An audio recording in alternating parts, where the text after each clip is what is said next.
Hello बच्चों, let's read this question. The question says, which of the following ribosomes are engaged in protein synthesis in animal cell?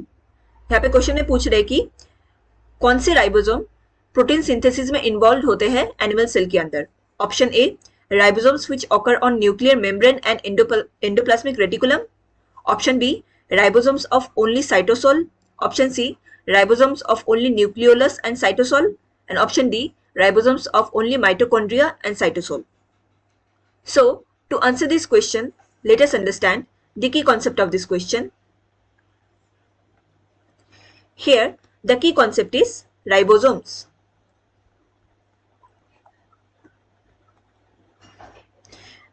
What are ribosomes?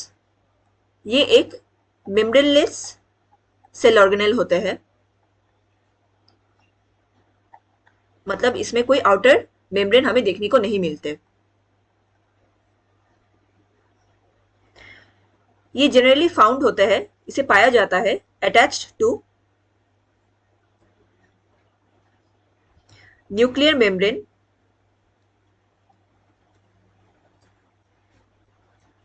And endoplasmic reticulum.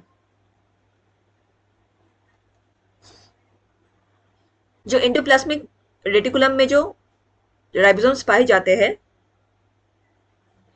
they are made up of rRNA, that is ribosomal RNA. Ribosome का जो structure होता है, it is made up of 2 units. Ribosome ये cell organelle both eukaryotic and prokaryotic cell में पाए जाते हैं. However, प्रोकारियोटिक cell में जो 2 यूनिट्स है वो डिफरेंट होते हैं एंड यूकारियोटिक सेल में जो 2 यूनिट्स जिससे राइबोसोम बने होते हैं वो 2 यूनिट्स डिफरेंट होते हैं. इन प्रोकारियोट्स जो 2 यूनिट्स इन्वॉल्व होते हैं for the structure of ribosome, it is larger unit called as 50S subunit and जो स्मॉलर यूनिट है वो 30S सब यूनिट के होते हैं. Whereas in prokaryotes, sorry, in eukaryotes,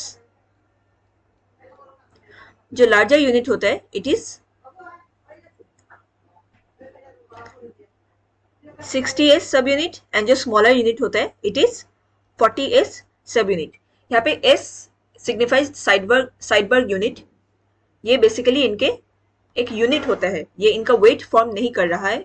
this 50S 30S ये इनका वेट नहीं होता है, ये एक यूनिट होता है उस सब यूनिट को सिग्निफाई करने के लिए. सो अकॉर्डिंग टू क्वेश्चन में पूछा गया था कि ribosomes are engaged in protein synthesis in animal cells, वो कौन से सेल ऑर्गेनेल होते हैं. So the correct answer here is option A, ribosomes which occur on nuclear membrane and endoplasmic reticulum. Option B, ribosomes of only cytosol. Cytosol में ribosomes का protein synthesis में role नहीं होता है. साइटोसोल में हमें साइटोस्केलेटन देखने को मिलता है जो बेसिकली सेल को एक प्रॉपर शेप प्रोवाइड करते हैं. सो ये करेक्ट स्टेटमेंट नहीं है. Option C, ribosomes of only nucleolus and cytosol. यहाँ पे भी जो राइबोसोम होंगे ये प्रोटीन सिंथेसिस में इनका रोल नहीं होता है. न्यूक्लियोलस ये न्यूक्लियस का एक पार्ट होता है, न्यूक्लियस के अंदर पाया जाता है एंड इसमें असेंबलेज ऑफ आरएनए देखने को मिलते हैं. आरएनए को अरेंज किया जाता है, असेंबल किया जाता है. हाउएवर, प्रोटीन सिंथेसिस से इनका रोल नहीं होता. एंड साइटोसोल अगेन ये हमारे सेल शेप से रिलेटेड है, प्रोटीन सिंथेसिस से नहीं. And ribosomes of only mitochondria and cytosol, ये भी इनकरेक्ट स्टेटमेंट होगा क्योंकि माइटोकॉन्ड्रिया के अंदर जो राइबोसोम्स प्रेजेंट होते हैं वो एटीपी सिंथेसिस के लिए जितना थोड़ा बहुत प्रोटीन की जरूरत होती है उसी मशीनरी के लिए राइबोसोम वहां पे यूज होंगे. हाउएवर, होल एनिमल बॉडी या सेल के लिए राइबोसोम यहाँ पे प्रोटीन सिंथेसिस नहीं करेगा. सो the correct answer here is option A. Hope you understood it well. Best of luck.